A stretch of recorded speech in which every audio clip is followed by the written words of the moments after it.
Italy's outbreak began less than 3 weeks ago.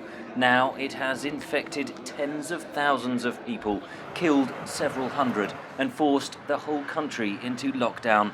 In Lombardy, in Italy's north, hospitals are overwhelmed. The entire nation is counting the cost. This is psychological terror. The economic impact on Italy will likely be brutal, with transport locked down, businesses shuttered, tourists staying away, and consumers confined to their homes. Health experts say other countries may simply be a few days or weeks behind Italy, with a similar peak expected soon. Political leaders are trying to meet the challenge and lead by example. EU heads of state met by video conference Tuesday. Meanwhile, Britain's junior health minister Nadine Dorries has been diagnosed with the coronavirus. Last week she met hundreds of fellow lawmakers in Westminster, including a reception with Prime Minister Boris Johnson. So far, Britain has been more cautious about imposing restrictions on movement. Just because a lockdown is imposed doesn't necessarily mean that that is the right thing to do.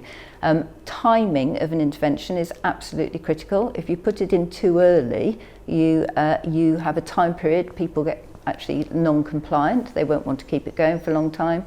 The Bank of England made an emergency interest rate cut Wednesday of 0.5%, hours before the Chancellor unveiled the annual government budget, this year dominated by the coronavirus response.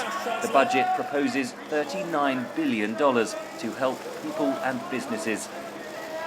Whatever it needs, whatever it costs, we stand behind our NHS.